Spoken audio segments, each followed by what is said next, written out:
Salut chers auditoris.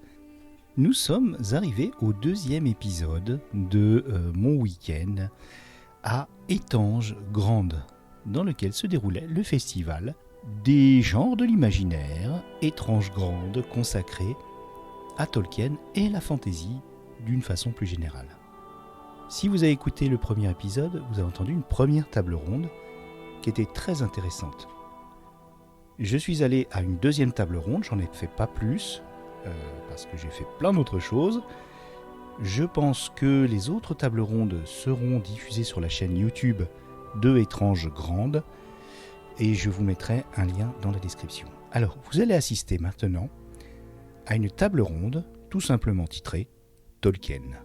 Elle a été animée par la grande Stéphanie Nico, créatrice des Imaginales, écrivaine, éditrice, enfin elle a tout fait, et c'est quelqu'un qu'on croise partout et qui compte vraiment dans le soutien aux littératures de l'imaginaire. Et elle a un sacré métier, donc vous allez voir, elle anime extrêmement bien cette table ronde qui accueille, pour commencer par la plus jeune personne, Pauline Loquin, donc, qui est traductrice et qui travaille donc justement sur Tolkien.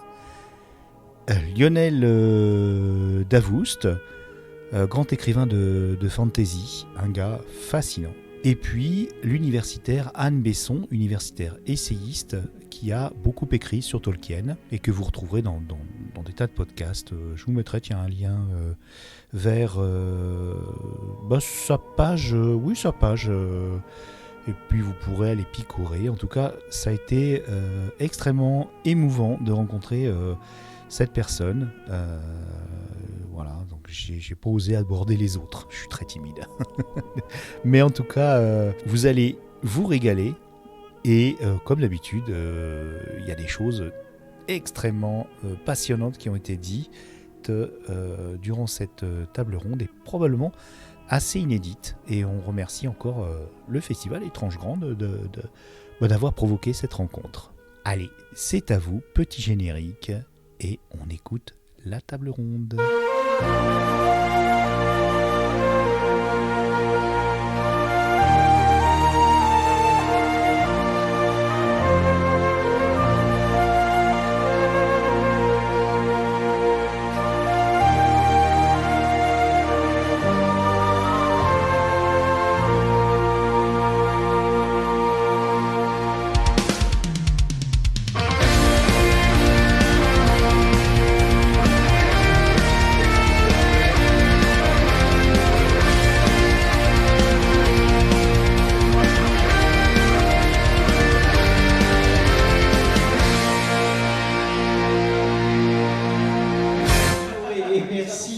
Présence à cette table ronde qui porte sur Tolkien, sa vie, son œuvre, évidemment.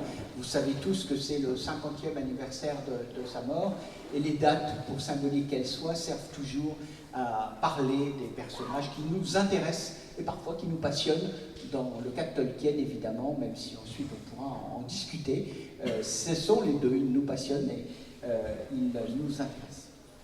Donc, la première chose que je voulais dire, que le festival a choisi tout simplement, c'était Dick l'an dernier, excusez du peu, et cette année c'est Tolkien. Donc on va ici évidemment rencontrer plein de jeunes auteurs et de jeunes autrices, la nouvelle génération. Le festival est à l'écoute de ces nouvelles générations et ces nouvelles plumes tout à fait passionnantes que vous pouvez découvrir sur les différents stands et en signature, mais aussi évidemment rendre hommage à ceux sans qui les genres littéraires que nous aimons, et en particulier la fantasy, n'existeraient pas, en tout cas, existeraient sans aucun doute différemment et avec un moins grand écho public, à la fois en littérature et à la fois dans les différents médias comme le cinéma et les séries. J'ajouterai que je suis chargé donc d'animer cette table ronde que les organisateurs ont intitulé en toute simplicité Tolkien, sa vie, son œuvre. Vous aurez quand même bien senti que c'est évidemment un hommage, mais aussi un peu taquin. Un peu taquin, vu que la formule est quand même un peu dévaluée et bien connue. Et donc, c'est sous cet auspice que je placerai notre table ronde, parce que parler de Tolkien, c'est rendre hommage au maître, mais c'est aussi peut-être s'interroger sur parfois un poids un peu fort sur la littérature de fantasy, et en particulier sur la fantasy dite épique. J'ai donc, pour en parler, choisi, avec l'accord de nos amis des Transgrandes, 3 intervenants, dont 2 sont des intervenantes. Anne Besson, chercheuse, professeure à l'université d'Artois, qui a réussi ce doublé exceptionnel qui consiste à être un pur produit de l'excellence universitaire et à la fois une vulgarisatrice sollicitée, aussi bien par France Culture que par le gratuit 20 minutes. Là aussi, j'essaie de mettre une touche d'humour dans l'hommage que je rends à ma première intervenante, Anne Besson. Je pense qu'on avait besoin, et derrière elle, il y a toute une génération qui s'active et qui construit. On avait besoin d'universitaires qui ouvrent la route à toute une génération, là aussi, pour réfléchir, penser nos littératures. Et donc Anne Besson fait partie de ces chercheuses qui est aussi présente beaucoup dans les festivals, qui fait ce travail de vulgarisation, et je l'en remercie au nom du festival, et je la remercie d'être venue. Je cite rapidement, parce qu'on pourrait en citer beaucoup, les collaborations, les ouvrages qu'elle a publiés, La fantaisie et les légendes médiévales, Historien, Le Point 2019, ou sous sa direction, parmi les nombreux colloques qu'elle a animés, Game of Thrones, un nouveau modèle pour la fantaisie, point d'interrogation. Elle a obtenu, entre autres, le prix spécial du jury des Imaginales. Lionel Davoust a été traducteur, interprète, blogueur, essayiste. Je vous recommande son Comment écrire de la fiction, point d'interrogation, chez Argile, qui en est à sa 2e édition, ce qui est quand même très bon signe pour un texte d'essai récent. C'est avant tout quand même, Lionel, un écrivain de fantaisie. On lui doit une pentalogie de fantaisie post-apocalyptique inspirée de la guerre de 100 ans, donc avec sa Jeanne d'Arc, évidemment. Et puis, il a obtenu le prix du Elbakin.net du meilleur roman francophone pour cette série, en tout cas le premier tome, le prix imaginaire découverte des petits mots des libraires, très joli titre pour un prix, et le prix imaginal de la nouvelle Excusez du peu. La plus jeune de la bande, c'est Police Loquin. Elle est Pauline, je suis un lapsus révélateur, Pauline Loquin, qui ne fera pas la police ici, qui est traductrice, qui a mené des études de traduction, comme je l'ai vu, et qui travaille depuis 2021, c'est ça ? Oui, 2021. Voilà, sur les traductions, la révision des traductions anciennes de Tolkien, et donc on va aussi réfléchir sur comment et pourquoi reprend-on les traductions passées d'un écrivain en général et en particulier d'un maître comme Tolkien. C'est pas trop terrible quand on est une jeune traductrice de se voir confier Pauline Loquin à tel travail? C'est un peu effrayant en effet, mais quand on est bien entouré, il n'y a pas de raison que ça se passe mal. Bien, mais on va y revenir plus en détail. On va évidemment commencer par poser une question de base à Anne Besson. Anne Besson, parlez-nous de la place de l'auteur dans l'histoire du genre et ce qu'il a apporté d'original à la fantaisie. Alors c'est déjà une vaste question, puisque la place de Tolkien dans l'histoire du genre de la fantaisie, elle est absolument massive, elle est même un peu écrasante, hein, comme tu tendais à le dire. La fantaisie, à l'évidence, ne serait pas la même, et peut-être ne serait-elle pas tout court, sans Tolkien, puisque elle existait avant lui, hein, elle naît à la fin du XIXe siècle en Angleterre, et donc il y a déjà un certain nombre d'auteurs qui écrivent des choses qu'aujourd'hui on considère comme de la fantaisie, à commencer par William Morris ou E.R. Edison, qui le serpent Ouroboros. Vous le trouvez là dans la salle, j'ai vu que la collection Calidor était là. Donc il y a de la fantaisie avant Tolkien, hein, sauf qu'elle est très très mal identifiée, et c'est vraiment avec Le Hobbit en 1937 et surtout Le Seigneur des Anneaux en 1954-55 que les contours du genre vont se faire nettement plus nets pour un plus grand public. Et en particulier, encore 10 ans plus tard, en 1965, au moment de son édition en poche aux États-Unis, où là, ça devient un phénomène de société. Tous les jeunes gens lisent Tolkien, c'est un énorme best-seller sur les campus de la contre-culture américaine, sur fond de guerre du Vietnam, etc. Et là, c'est vraiment parti. La fantaisie telle qu'on la connaît aujourd'hui naît à ce moment-là du désir de ce public de lire davantage d'ouvrages comme ceux qu'a écrit Tolkien. Et à l'époque, on en identifie s'identifie pas tellement. Et il faut aller puiser justement dans un patrimoine du genre qui est devenu totalement inaccessible, inconnu, et qui est à ce moment-là réédité. C'est Tolkien, c'est le succès de Tolkien qui permet la réédition, la redécouverte de tout ce qui avait été fait avant, et qui lance l'énorme mouvement de la fantasy avec les premières sagas de fantasy post-Tolkien,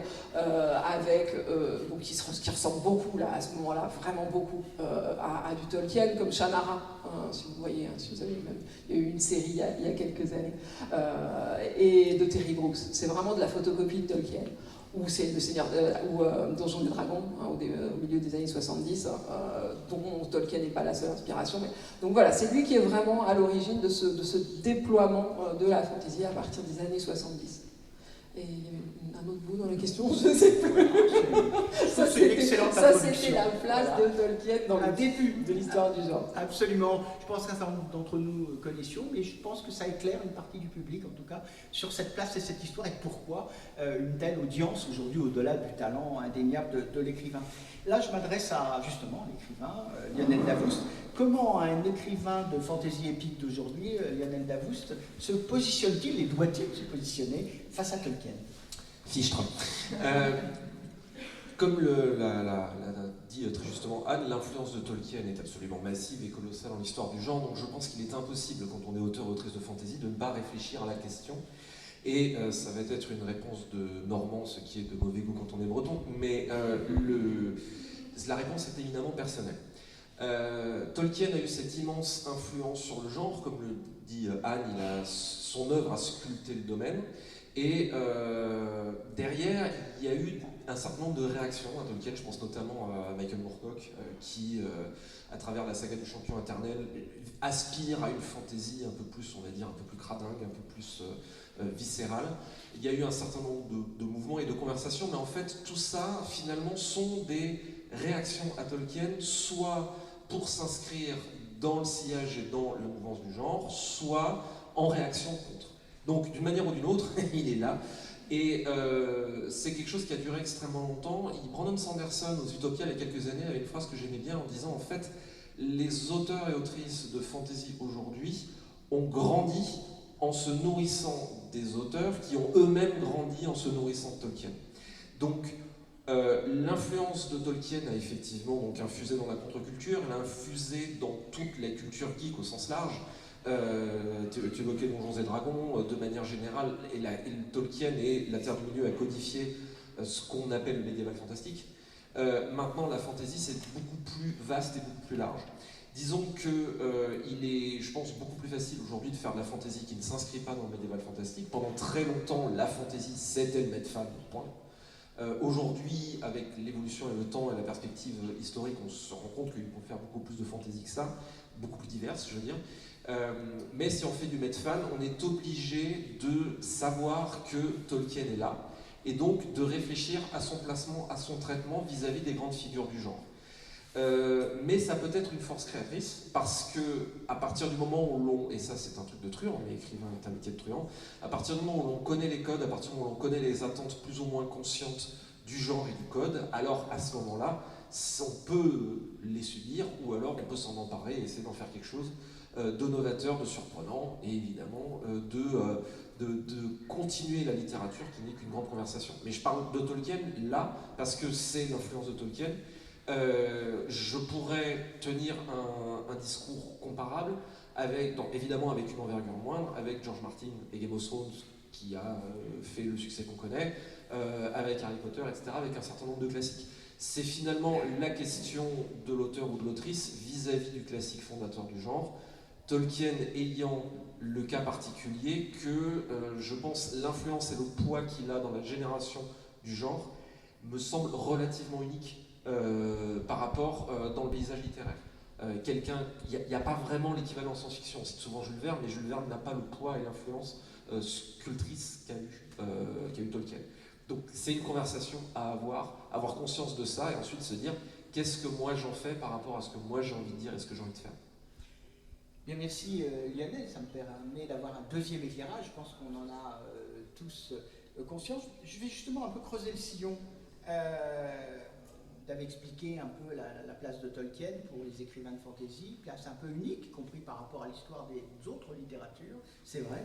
Je crois qu'il n'y a pas de comparaison en polar, en roman historique, etc. Même s'il y a des grands noms, il y en a pas mal, mais il n'y a pas cette stature incroyable qu'a Tolkien dans la fantasy, en particulier la fantasy épique. Néanmoins, pour creuser ce que vous venez de dire, vous disiez, il faut donc qu'un écrivain, bien sûr, se positionne, il faut bien qu'un écrivain surtout y réfléchisse, sinon il se contente d'être, on a cité Brooks, un épigone de Tolkien, et souvent moins bien. Bon, j'espère ne heurter aucun fan de Brooks. Voilà, en tout cas, bon, ça me paraît assez évident. J'ai lu les premiers Shannara, j'ai regardé le début de la série, et puis j'ai arrêté là. Voilà, on n'est pas obligé d'aimer tous les textes de littérature, les uns les autres, on a le droit d'avoir nos propres goûts, on a le droit de penser qu'il y a des écrivains qui creusent un peu trop des sillons de façon peut-être trop traditionnelle. Voilà. En tout cas, ce n'est pas votre cas, Lionel Davoust. Vous êtes donc lancé dans une série, comme je disais, le 5e volume arrive bientôt. Et vous, comment vous êtes-vous positionné? Est-ce que c'est justement en creusant aussi un sillon national, même si le mot aujourd'hui est un peu sulfureux, un sillon français, un sillon historique, c'est-à-dire en plongeant dans l'histoire du pays, et une histoire y compris qui dit quelque chose aux anglo-saxons, parce que la guerre de 100 ans, ça ne parle pas qu'aux Français, c'est l'intérêt. Est-ce que c'est ça qui vous a donné l'envie de parler de la guerre de 100 ans, de parler d'un personnage, d'une nouvelle Jeanne d'Arc? Est-ce que c'est ça qui vous a permis de prendre vos propres marques et raconter votre propre histoire? Alors oui, de manière générale, la littérature est une conversation, même si la réponse ou le dialogue n'est pas nécessairement, et que c'est pas forcément des guerres, façon bataille d'Hernani, etc. Il y a toujours une conversation, c'est-à-dire que quelque chose existe, et je pense qu'une grande majorité de créateurs-créatrices se disent qu'est-ce que je peux tirer, qu'est-ce que je peux apporter comme pierre à l'édifice. Et il y a eu effectivement, de ma part, dans Les Dieux Sauvages, 2 réflexions, une liée à Tolkien, et en fait une liée principalement à Game of Thrones et à certaines mouvances de la fantasy historique d'origine américaine au sens large, apparue sur la scène mondiale et en France, on va dire deuxième moitié des années 90 et années 2000, c'est que de manière générale, les littératures de l'imaginaire, comme la majeure partie des cultures populaires, sont d'origine anglophone. Mais à côté de ça, se fondent fréquemment sur un patrimoine culturel, mythologique et historique européen. Et il me semble que c'est quand même dommage qu'on laisse... moi j'ai souvenir, alors, histoire de vieux combattants, mais je dirigeais une revue de fantasy dans les débuts des années 2000, et j'avais eu la chance d'interviewer George Martin au téléphone before it was cool, et je lui dis ce que tout le monde sait aujourd'hui. Je lui dis à l'époque, je lui fais en gros Game of Thrones, quelle est votre inspiration? Et là, il me fait un énorme panégyrique sur le roi maudit. Maurice Truon, génial, incroyable, etc. Pour la petite histoire d'ailleurs, j'habite en Australie, je vais dans une librairie, pas de centre-ville, hein, vraiment de banlieue, et je vais au rayon imaginaire, parce que voilà, on va au rayon imaginaire, et je vois dans le rayon imaginaire Maurice Truon, en anglais, avec une couverture de Didier Graffen, plus fantasy tumeur, et avec un blurb, donc les 2 lignes de promo, signé George Martin, disant le Game of Thrones original. Wow. Je fais la vache, on peut rater un truc en promo en France. Mais donc il me dit ça et je me dis ah la vache, ces salauds d'Américains qui viennent piquer notre patrimoine historique, mais en même temps c'est vachement malin. Et du coup, je trouve de façon peut-être un peu chauvine que je trouve que finalement s'il s'agit de remixer, de parler, d'établir un dialogue avec les figures historiques, Les Dieux Sauvages, c'est complètement fictif, c'est pas de la fantaisie historique, ça se passe pas en France. Mais bon, il y a un certain nombre de figures qui reviennent, figures connues, parce que ça me donne la liberté d'en parler. Je trouve que c'est mieux placé quand on est européen pour le faire. Deuxième truc, c'est que aussi par rapport aux Dieux Sauvages, dans ma part, c'était aussi ma manière très consciente et avouée de rendre mon hommage justement au grand modèle de la fantaisie épique initié par Tolkien, c'est-à-dire le modèle de la quête, le modèle de l'élu, le modèle de la force du mal, le modèle de l'invasion du mal venant par-delà le monde, etc. Toutes ces figures-là, de la quête et tous ces trucs-là. Après, évidemment, c'était l'occasion de jouer avec. Votre élu n'est pas trop d'accord d'être une élue. Non, bah, ça commence par là, justement. Donc, et par rapport à la première question, il y a, je trouve, en tout cas dans Les Dieux Sauvages, il y a véritablement cette volonté d'établir un dialogue avec les figures du genre. Ce qui me paraît d'autant plus intéressant en fantasy que la fantasy est un genre résolument moderne parce que elle s'inscrit dans le dialogue entre nos sensibilités contemporaines modernes et le monde enchanté, fantasy, magique qui nous est donné à dépeindre, qui relève de l'essence au sens large, qui relève de l'essence du conte et du mythe. Et c'est dans ce contraste, dans cet espace entre nous et nos sensibilités modernes avec nos smartphones, notre cloud, etc., et un mode de vie mythique ou magique, c'est là que le dialogue, qu'un dialogue inconscient s'inscrit, et que le genre existe. Ce qui, se dit en passant, à mon sens, nous rend très responsables de ce qu'on représente dans nos mondes fantastiques. On arrive déjà au premier tiers de cette table ronde. On a déjà, je crois, bien déblayé notre sujet. Je voulais quand même, Pauline Loquin, avant d'aborder les questions proprement de traduction, vous demandez aussi votre avis, vous, jeune traductrice, qui vous frottez à Tolkien, comment vous voyez le maître? Comment je vois le maître moi, Tolkien, c'est vraiment un amour d'enfance. J'ai découvert, j'avais 11 ans quand les films de Peter Jackson sont sortis, la première trilogie, donc j'ai découvert les livres et les films en même temps. Donc ça a vraiment, ça m'a accompagné toute ma vie, vraiment jusqu'à aujourd'hui encore. Je continue à relire. Là, j'ai relu la communauté de Nano, enfin la fraternité de Nano. Je suis en train de finir le livre 2 là, comme je le fais tous les ans. Et donc pour moi c'est plus, enfin c'est maître, je ne sais pas si c'est un vrai mot, mais c'est une figure qui alors, plane sur ma vie, oui, mais je dirais sur ma génération aussi. Je constate très bien que les gens qui ont la trentaine aujourd'hui, ils ont grandi avec les films, ils ont lu les livres, c'est une référence qui est fondamentale, même sans être particulièrement fan, ils ont les références, ils ont les codes, ils savent qui est Tolkien, on leur dit Bilbo, on leur dit Frodo, ils voient tout de suite ce que c'est. Et rien que pour ça, je trouve que c'est incroyable qu'un auteur puisse marquer autant, une œuvre puisse marquer autant toute une génération, voire plusieurs générations. C'est une œuvre qui marque y compris les élus, puisque hier j'ai eu l'occasion de discuter avec quelques élus, et l'un d'entre eux, je ne citerai pas en public, il m'a dit, prenant une comparaison, le Mordor. Et j'ai trouvé que ça prouvait l'ampleur de l'œuvre de Tolkien, c'est-à-dire que quand on est un élu qui s'intéresse à un festival qui se crée et se développe, eh bien, les références de Tolkien sont évidentes. J'ai trouvé que c'était intéressant et significatif, que c'est quelque chose qui transcende aussi l'ensemble des sujets d'intérêt, des responsabilités des uns et des autres, et aussi des générations.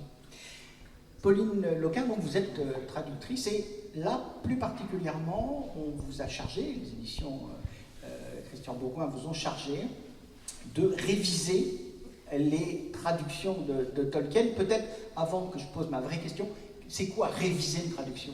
On ne touche pas à la traduction qui a déjà été faite, on garde cette même traduction, mais on reprend notamment la nomenclature, puisque comme vous le savez peut-être, Daniel Lauzon, mon collègue, a retraduit le Hobbit et le Seigneur des Anneaux et le Silmarillion. Donc du coup, il fallait harmoniser les noms propres pour que ça soit cohérent. Donc ça, c'était déjà une première étape extrêmement importante. Et ensuite, il faut savoir que par exemple, les Contes et légendes inachevées, qui a été republié l'année dernière, et donc j'ai révisé la traduction de Tina Jolas, il a été traduit il y a plus de 30 ans la première fois, et entre-temps, il y a énormément de sources, de textes sources qui ont été publiés dans l'histoire de la Terre du Milieu, des informations que les traducteurs de l'époque n'avaient pas. Donc il y a des petites erreurs sur le légendaire, mais ça tient vraiment à une méconnaissance des textes de Tolkien qui n'étaient pas encore accessibles à l'époque. Donc ça, il fallait remettre un peu quelque chose en place à ce niveau-là. Est-ce que c'est fréquent dans l'édition, Pauline Loquin, qu'on reprenne comme ça, qu'on révise les textes des écrivains? Et à quel moment ça surgit, ces demandes de révision des éditeurs en général? Alors ça, c'est fréquent, je ne sais pas si ça arrive. En fait, on a tendance à dire dans la profession que dans un monde idéal, il devrait y avoir une nouvelle traduction tous les 30 ans. Pas parce que l'ancienne est mauvaise, mais parce que la langue évolue, parce que les usages de la langue évoluent. Et donc du coup, c'est vrai que dans un monde idéal, ça serait bien que tous les romans soient retraduits régulièrement. Et une nouvelle traduction ne supprime pas la précédente, ça coexiste, elles sont souvent complémentaires. Et c'est très intéressant justement d'avoir l'occasion de voir les différentes interprétations, parce qu'une traduction c'est aussi une interprétation d'un même texte par deux traducteurs différents. Et j'ai oublié le reste de la question. Non, c'était qu'est-ce que c'est justement ce travail de retraduction et pourquoi on décide de retraduire, de réviser une traduction à un moment donné. Ça peut être justement un effet de mode, une série qui sort sur un ouvrage, et on va vouloir faire une nouvelle publication, une nouvelle édition, et du coup on va en profiter pour retraduire l'ouvrage. Il peut y avoir énormément de raisons, mais souvent c'est vraiment parce qu'il y a un nouvel effet de mode, on parle de cet auteur, on célèbre la naissance, la mort. Une traduction vit comme un texte, parfois. Tout à fait, aussi. Parce que parfois le reproche qui est fait, en ce moment il y a plein de polémiques stériles, c'est la mode, le reproche qui est parfois fait aux retraductions, c'est que c'est fait pour atténuer, pour faire plaisir, pour éviter les problèmes, pour ménager les minorités, etc. On connaît ce discours. Et on pourrait prendre un exemple, alors là, vraiment emblématique, c'est Tintin. Je fais partie, et je pense qu'il y en a d'autres dans la salle, qui ont les facsimilés, c'est-à-dire les premiers Tintins. Et quand vous comparez les premiers Tintins aux Tintins d'aujourd'hui, vous regardez les dialogues, même si sur le fond on voit bien, mais je dirais qu'aujourd'hui c'est néocolonialiste, alors qu'à l'époque c'était haineusement raciste, enfin c'était indescriptible. Et qu'en effet ça ne passerait plus aujourd'hui. Ou en tout cas le texte provoquerait des réactions, et d'une bonne partie de l'opinion, qui ne s'imaginent pas quels étaient les dialogues d'origine, parce qu'ils lisent les textes qui ont été modifiés plusieurs fois. Là, c'est pas de la révision, parce que c'est pas une traduction, et voilà. Donc, on n'est pas du tout pour Tolkien dans cette situation. Ah, pas du tout. C'est vraiment, par exemple, si je prends l'exemple du Seigneur des Anneaux, qui a donc été retraduit par Daniel Lauzon, Francis Ledoux, qui avait fait la première traduction, avait fait un très bon travail, mais il n'avait pas parfaitement saisi notamment les nuances entre les différents niveaux de langue. Et alors que Daniel Lauzon a vraiment travaillé là-dessus, et on sent bien, les Hobbits, ils parlent comme des Hobbits, et les gens du Gondor, ils parlent comme des gens du Gondor. Et c'est beaucoup plus effacé chez Francis Ledoux, parce qu'il n'avait pas pris en compte ce paramètre. Oui, parce que Tolkien est avant tout un linguiste. Absolument. Philologue. Oui, lui-même. Voilà. Quand on regarde, vous qui êtes l'une universitaire et l'autre est écrivain, quand vous regardez ce travail justement de retraduction, de révision des traductions, quel regard vous avez? Est-ce que vous avez eu l'occasion de regarder l'ancienne et la nouvelle? Ou en tout cas, en général, si vous ne connaissez pas ces deux versions du texte, est-ce que vous avez une opinion plus générale sur ces problématiques? Alors justement, le fait que Tolkien soit retraduit, c'est un des signes de plus de son importance en tant qu'auteur, même au-delà de la fantaisie. Alors il n'est pas le seul auteur de fantaisie à être retraduit. Assez curieusement, il y a beaucoup d'opérations de retraduction de textes de fantaisie plus anciens, tout simplement parce qu'ils sont ils sont libres de droit ou ils n'étaient plus accessibles. Et donc il y a beaucoup de traductions, vous le savez, d'intégrales, de mise à disposition de textes comme ça. Chez Nemos, Nemos en fait beaucoup. Voilà, il y a Calidor bien sûr, mais des retraductions, et quelquefois même Brashbone en fait aussi, des choses qui ne sont pas forcément considérées comme d'une haute qualité littéraire. Je sais pas, Dragonlance, donc de la ludique fantasy sur Donjons et Dragons, a aussi été retraduit. Il y a toujours quand même dans la retraduction une dimension de légitimation.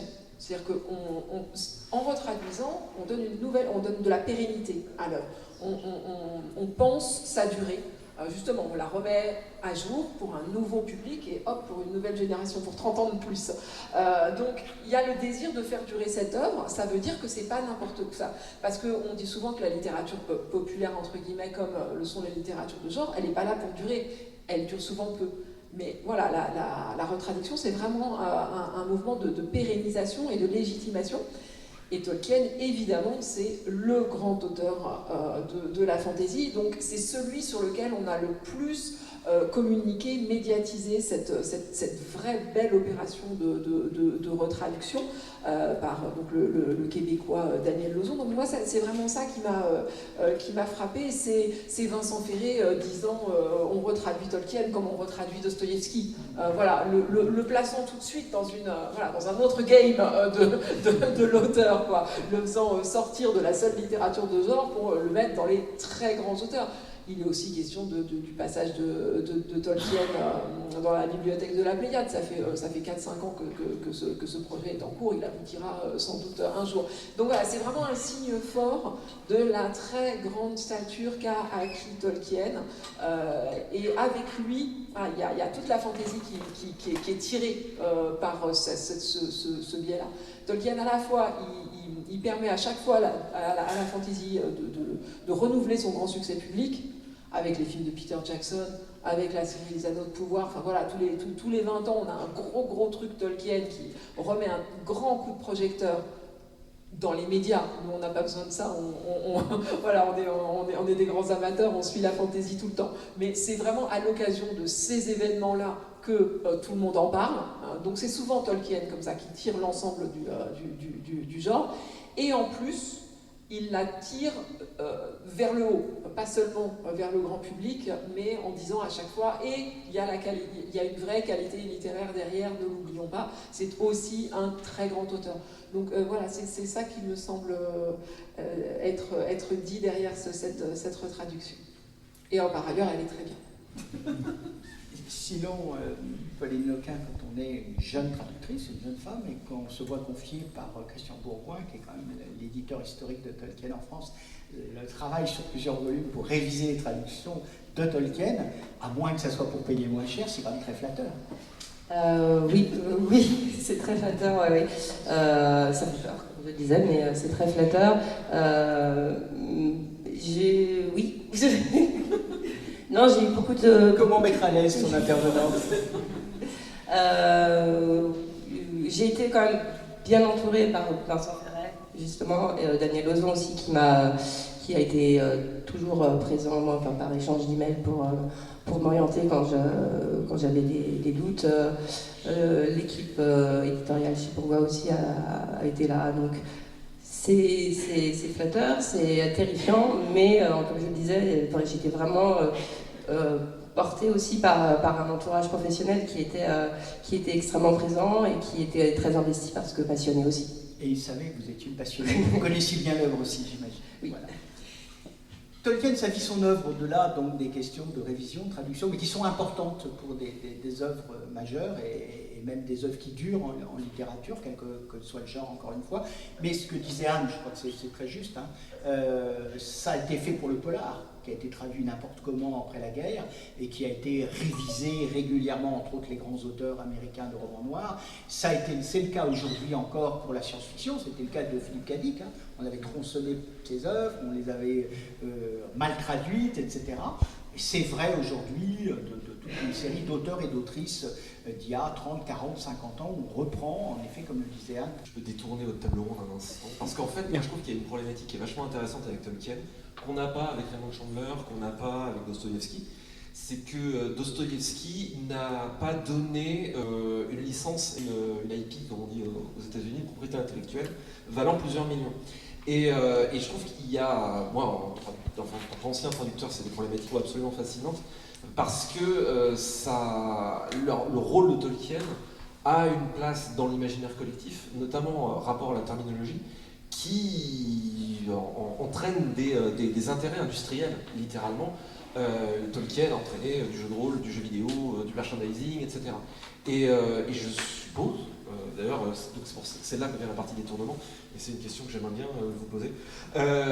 Comment ça se passe vis-à-vis justement de tout, pourrions-nous dire, ce complexe militaro-industriel, du divertissement, de Hollywood, du jeu vidéo, etc., qui forcément, notamment dans les versions françaises, doivent s'appuyer sur une terminologie à jour Et du coup, est-ce que vous avez des résistances, des gens un studio de Ubisoft qui dit non, on va pas changer ça parce qu'on est déjà en cours de développement, c'est bon, vous n'allez pas nous changer nos autographes, qu'est-ce qu'on s'en fout du respect de l'œuvre, etc. Est-ce qu'il y a ces logiques industrielles où en gros vous avez le merveilleux bonheur d'être... Oui, il y en a. Alors, j'ai pas les détails, mais j'ai pu remarquer, par exemple, dans les Anneaux de pouvoir, la série d'Amazon, ils ont choisi la terminologie de Daniel Lauzon pour les hobbits et les pieds velus. Et non pas celle de Francis Ledoux. Mais ça, c'est vraiment un choix qui va être spécial à chaque fois. Enfin, c'est vraiment cas par cas. J'ai pas joué au dernier jeu qui traite de Gollum, donc je sais pas du tout comment ça a été traduit à ce niveau-là, s'ils ont quelle traduction ils ont pris. Mais oui, c'est vraiment du cas par cas. Et on le voit aussi quand on lit des articles de presse, certains journalistes prennent la terminologie de Ledoux et d'autres celle de Daniel Lauzon. Donc on n'a pas notre mot à dire vraiment là-dessus. Quand même, est-ce que vous êtes parfois, quand vous faites de la traduction, de la révision de Tolkien, sur des projets justement de jeux ou de séries, est-ce que vous pouvez, pour les versions françaises, être sollicité pour faire du sous-titre, par exemple? On ne me l'a jamais proposé. Après, le sous-titrage, c'est encore une autre activité qui n'est pas exactement la même que traduire un roman. Moi, j'en ai fait un petit peu, mais voilà, ça ne s'est jamais présenté. Et pourquoi pas. Bien, on a abordé ces questions. On va peut-être maintenant, évidemment, sa vie, son œuvre, c'est vaste. Donc, on va essayer peut-être dans une autre partie de notre conversation de la resserrer.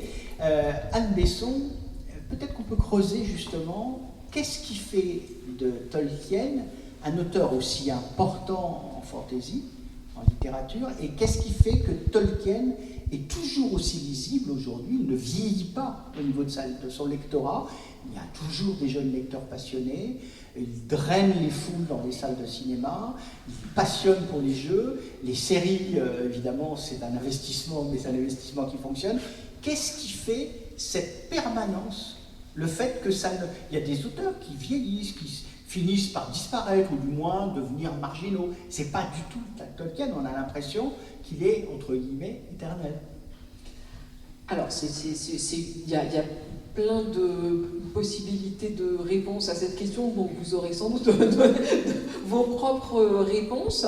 Il y a plusieurs choses. Il y a déjà le fait qu'il s'appuie sur des choses immémoriales, il construit un monde et il refuse les analogies directes. Je vais essayer de développer rapidement ces trois éléments. Il s'appuie sur une connaissance extrêmement approfondie qu'il a en tant que spécialiste universitaire du Moyen-Âge, donc essentiellement des langues, donc philologue, mais voilà, il s'est intéressé à absolument tout ce qui est texte et culture de tout le nord-ouest de l'Europe, donc vraiment anglo-saxon, monde germanique, monde celte, etc. Donc il reprend l'ensemble de ces connaissances telles qu'elles sont encore assez récemment découvertes, à son époque redécouvertes, avec passion. Et il en fait quelque chose de tout à fait original, singulier, qui aujourd'hui est absolument diffusé, mais à son époque est totalement original. D'autres ont repris d'autres bouts, etc. Mais la synthèse qu'il fait, elle est complètement originale. Et en même temps, on voit bien tout ce qu'elle a de familier. Tout le monde, en lisant Tolkien, reconnaît des bouts de sa propre connaissance du Moyen-Âge français, ou du Moyen-Âge anglais, ou du Moyen-Âge germanique, scandinave, etc. On sent bien que derrière cette histoire, c'est infiniment profond. C'est aussi ce qu'on ressent vis-à-vis du monde qu'il a construit. Le Seigneur des Anneaux, ou le Hobbit à plus forte raison, ne sont que des petits morceaux d'un monde extrêmement vaste, dont les annexes du Seigneur des Anneaux sont ce qu'on découvre en général en premier, et parfois on s'arrête là, souvent, on n'est pas obligé d'aller lire ensuite tout History of Middle-earth ou même le Silmarillion, qui permettent d'en savoir plus. Mais on sait, à travers ces annexes, et puis si on se renseigne un tout petit peu sur Internet aujourd'hui, à quel point, pareil, il y a plus derrière le livre, il y a tout un monde, il y a un infini travail extrêmement méticuleux sur les calendriers, le lexique, l'historique extrêmement long de cet univers, etc. Donc ça, c'est une deuxième chose. On a l'impression on n'a pas fait le tour. On peut continuer à creuser. Il y a cette profondeur réelle de l'univers, alors qu'aujourd'hui, beaucoup de gens font du world building, c'est très à la mode, etc. Mais souvent, ça reste un peu superficiel, tout simplement parce que ça demande un boulot de dingue et un temps fou pour atteindre cette stratification profonde. Donc là, voilà, le fait que Tolkien ait passé sa vie à travailler là-dessus, s'appuie sur tant de sources, et puis que nous, on ait aussi 50 ans de recul, et que donc il y ait beaucoup de gens qui, à leur tour, travaillé dessus, et ben, ça permet d'avoir ce matériau qui semble presque infini. Et puis, il a refusé, c'était mon troisième point, de s'attacher trop précisément à des éléments d'actualité. Quand Le Seigneur des Anneaux sort, je le rappelle, c'est après la Seconde Guerre mondiale, on lit cette histoire comme une allégorie de la Seconde Guerre mondiale. L'anneau, ce serait la bombe nucléaire, je l'utilise pas, c'est l'arme ultime. Voilà, si je peux détruire mes ennemis avec, en jouant là-dessus, je vais prendre des chemins détournés. Tolkien dit, mais pas du tout. Quoi. Les orques ne sont pas des communistes, les communistes ne sont pas des orques. Voilà, je refuse toute lecture allégorique de mon œuvre. Alors que dans les années 60, ça c'est reparti, l'herbe à pipe, c'est la fumette, le complexe militaro-industriel, c'est Sauron et Saruman, et les bons sont du côté de la nature et du pacifisme.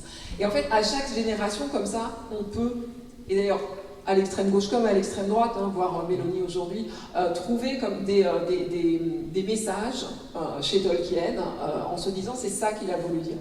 Or, voilà, il a voulu dire peut-être l'ensemble de tout cela et rien de tout cela. Lui seul détient la clé, c'est aussi une des phrases qu'il a données. Donc voilà, il a refusé d'attacher son œuvre à une actualité et ça lui donne un côté justement comme ça éternel, ça lui permet de durer parce qu'on peut chacun y voir notre actualité. Oui. Il s'adresse à tous les lecteurs et il refuse une lecture trop simpliste, trop évidente de l'œuvre. C'est ça, il ouvre le symbolisme au maximum. Et il refuse aussi l'utilitarisme de la littérature. Qui parfois, dans certains courants politiques, aussi bien à l'extrême droite que parfois dans certaines traditions de gauche, l'utilitarisme, c'est-à-dire l'œuvre doit servir le but du parti, de l'État, etc. Et on sait que c'est toujours un problème. Et je pense que Tolkien, quoi qu'on puisse ensuite discuter, c'était indéniablement un conservateur, on peut le dire, c'est pas un scandale, mais en tout cas, le voir comme un fasciste, ça c'est une absurdité aussi. Ça, on le sait, il a été très clair vis-à-vis du Troisième Reich, il n'y avait aucune ambiguïté là-dessus. Lionel, une remarque? J'aime beaucoup, bien sûr, ce que Anne vient de dire. Alors moi, j'ai une légère... moi, j'ai un biais personnel qui est que j'ai tendance à placer... Enfin, j'ai pas tendance, je place la narration au-dessus du world building. Pour moi, l'histoire prime sur le world building de manière générale, parce qu'on est là pour raconter des histoires. Cependant, sur l'immortalité de Tolkien et de son œuvre, en fait, je vais répéter bêtement un peu ce qu'a dit Anne. C'est aussi une grande histoire. Mais j'aime beaucoup ce que vous disiez sur l'histoire archétypale, mais refusant les facilités, c'est-à-dire que qu'est-ce qui fait qu'une histoire fonctionne, qu'est-ce qui fait qu'une histoire nous parle et a un succès du type de celle de Tolkien ou toutes les grandes histoires de l'humanité, c'est justement parce qu'elle distille quelque chose d'essentiel, de fondamental, elle distille quelque chose de vrai en fait. Et c'est dans sa concision et sa simplicité, dans la mise en scène, qu'elle va toucher le plus grand nombre. Cependant, si c'était ça, on aurait écrit 15 bouquins à peu près au début de l'histoire de l'écriture et qu'on aurait fini. Alors on pourrait dire que peut-être c'est ce qui s'est passé d'ailleurs, mais c'est un trop vaste sujet. Cependant, mais derrière la grande œuvre est à la rencontre justement entre cette distillation de l'intemporel, du fondamental, du vrai, du beau si carrément vous êtes platonicien ou platonicienne, mais à côté de ça, distillé par le regard et l'unicité et la couleur et l'originalité de la personne. La blague, comme on dit, que dit le monde éditorial américain quand il reçoit des bouquins? We want more of the same but different. On veut la même chose mais pas pareil. Et Tolkien est à cette cristallisation-là, justement, de quelque chose de fondamental, de beau, de vrai, justement par son travail profond sur la mythologie, sur les contes, donc un terreau très fondamental à l'humanité qui lui-même est éternel, puisque les histoires des contes, tout en étant constamment remixées, touchent à quelque chose de fondamental. Mais avec tout le travail, là pour le coup, de world building, de construction, d'originalité dans la narration. Et c'est cette rencontre et cette alchimie qui est absolument, je pense, imprévisible, parce qu'on est le jouet de beaucoup de choses qui nous dépassent quand on écrit, quand on crée, qui des fois se place et la rencontre se fait et c'est le bon moment, etc. Je trompe peut-être, mais je pense que Tolkien n'avait absolument pas cette ambition. Tolkien faisait ce qu'il avait envie de faire, mais c'est probablement par le fait qu'il faisait de tout cœur ce qu'il avait envie de faire, c'est ce qui lui peut-être lui a justement permis d'être d'autant plus universel, parce qu'il l'a fait avec toute la sincérité qu'il avait. Justement, Pauline Lequin, à la fois comme traductrice et comme fan, il ne faut pas avoir honte de le dire, de Tolkien, comment vous voyez les choses? Comment les choses par rapport à son immortalité ou... Oui, qu'est-ce qui fait qu'une telle œuvre vous passionne autant que d'autres fans de fantasy d'autres générations? Je dirais qu'il y a un point qui me paraît très important, c'est aussi la richesse, justement, on parlait de world building. Chacun et chacune peut y trouver quelque chose. Ça peut être les langues, ça peut être les dessins, puisqu'il a aussi illustré son travail, ça peut être les cartes, ça peut être l'histoire des anneaux de pouvoir, ça peut être l'histoire des elfes, ça peut être... En fait, il y a tellement de manières d'aborder son œuvre et tellement de facettes très différentes que je pense que n'importe quelle personne peut trouver chaussure à son pied, j'ai envie de dire, en fouillant un peu dans les annexes, même dans le Silmarillion, une œuvre qui peut faire un peu peur quand on la connaît pas, mais en fait on peut lire les chapitres de manière presque séparée ou dans des ordres, c'est pas grave parce que l'histoire dans le Silmarillion, c'est vraiment un ensemble de légendes du premier âge, et donc c'est pas forcément nécessaire de le lire dans l'ordre chronologique. Donc il y a cette liberté des lecteurs et des lectrices de pouvoir se promener vraiment littéralement en terre du milieu en choisissant quelle facette de l'œuvre ils préfèrent aborder.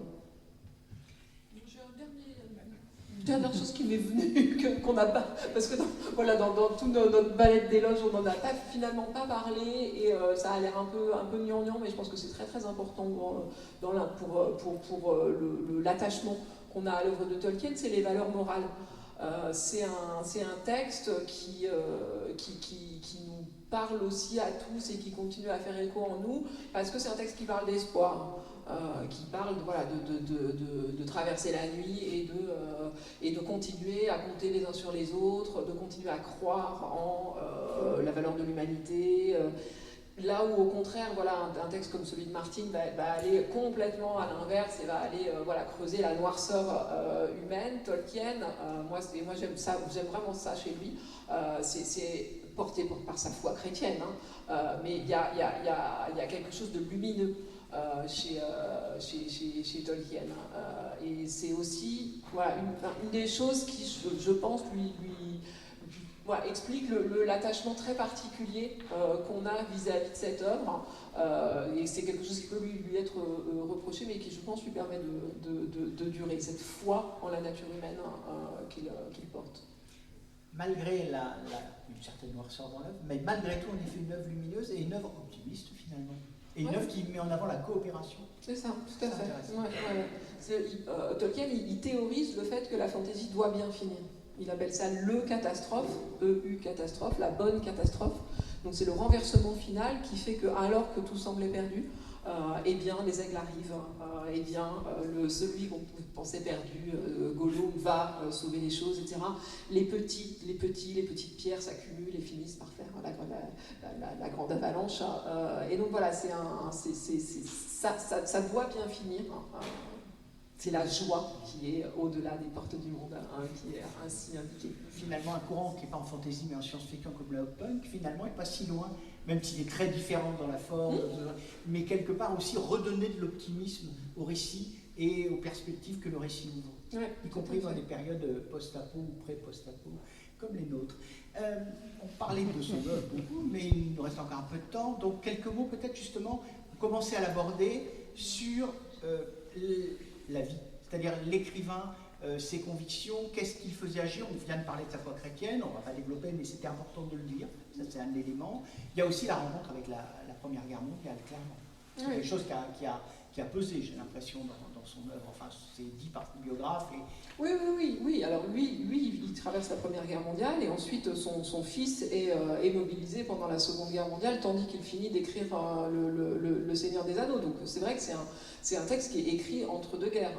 Et donc le message d'espoir et le récit de la guerre, de cette apocalypse du combat contre le mal dont il fait le récit, s'appuie effectivement sur du vécu, de l'historique et du générationnel. C'est-à-dire que voilà, toute sa génération a traversé ça. Lui-même, il a perdu tous ses meilleurs amis durant la bataille de la Somme, à laquelle lui-même participe. Donc effectivement, c'est une personne qui a été lourdement frappée par le deuil dans ses jeunes années et qui a vu ce que la guerre faisait à une génération et puis à deux générations, puisque la guerre revient alors même qu'il est en train d'écrire ce récit.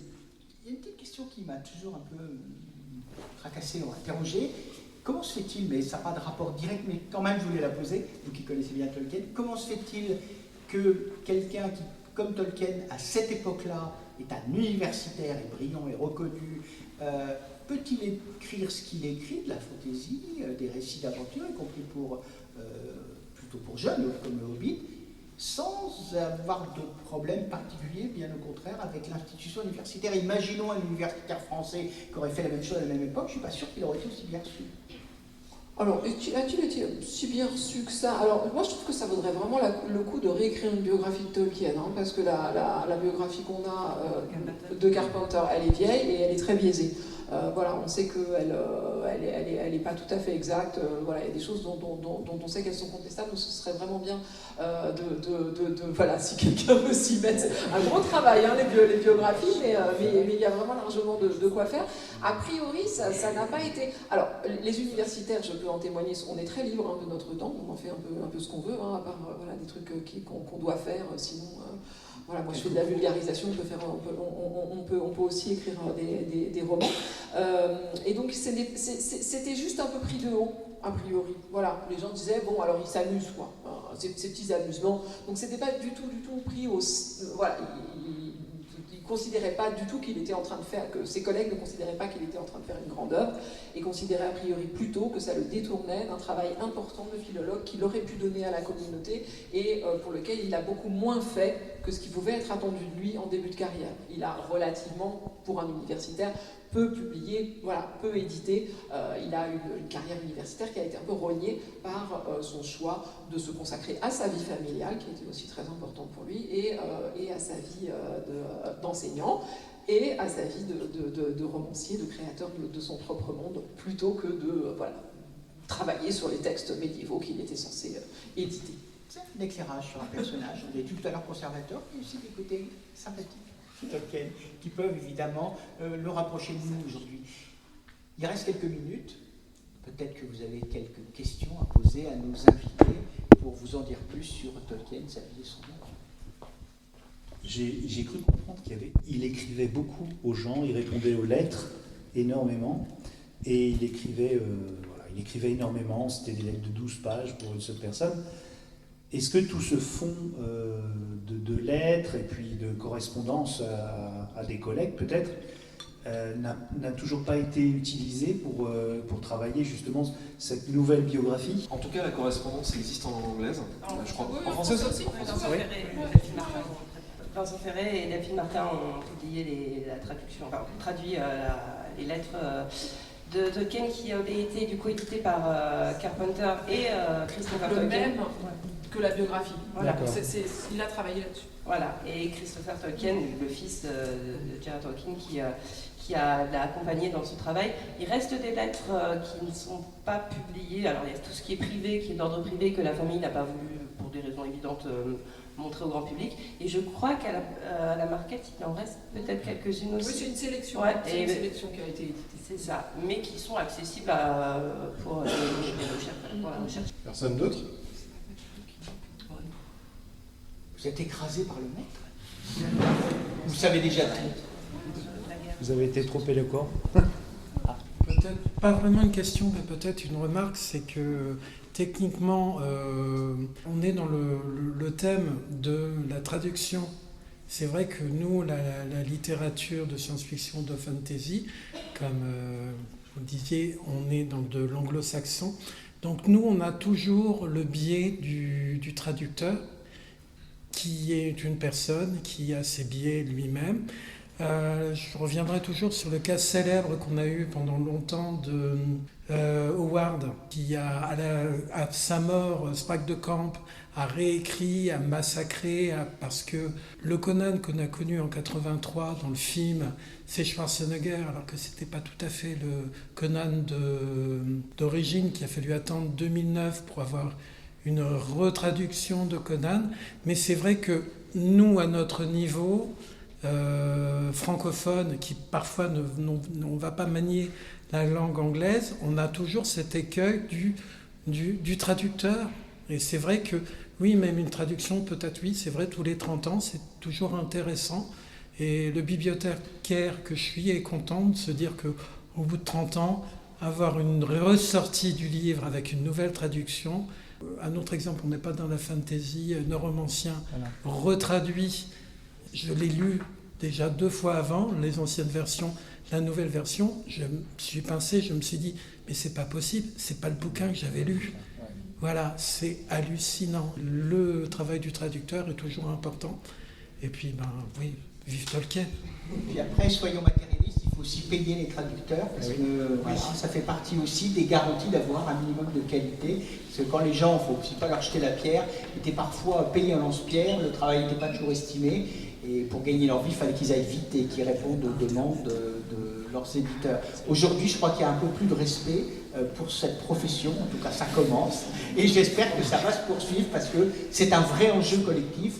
La qualité des textes étrangers dépend beaucoup des traductions, et je pense à mon ami Eric Bourri qui, pour les textes des langues nordiques, est un de ces grands traducteurs qui apporte beaucoup à la littérature, et j'en profite pour remercier cette corporation et vous dire qu'on se reverra dans d'autres festivals et dans celui-ci, j'espère, pour parler aussi de traduction, parce que ce sont des enjeux importants pour tous les amateurs de littérature.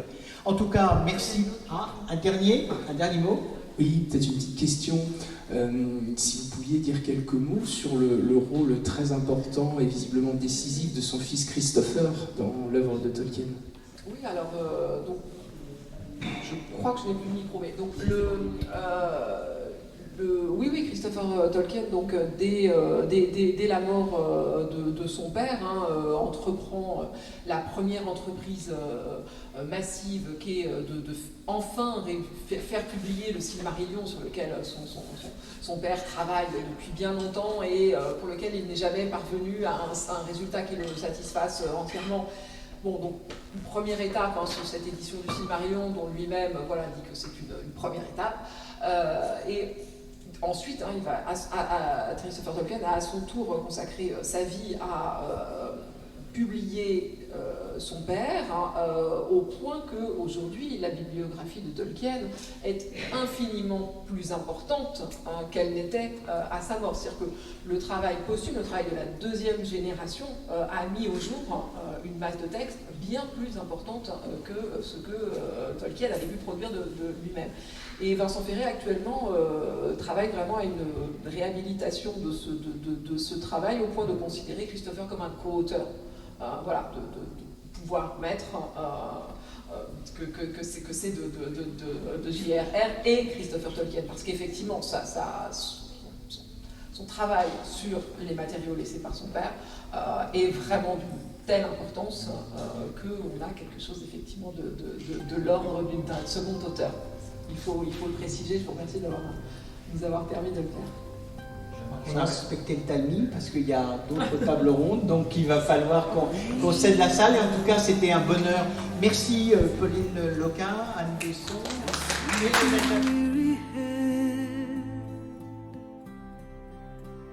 night is falling. You've come to journey's end. Sleep now, dream of the ones who came before. They are calling from across a distant shore. Why do you weep? What are these tears upon your face? Soon you will see all of your fears will pass away, safe in my arms. You're only sleeping. What can you see? On the horizon, why do the white gulls call?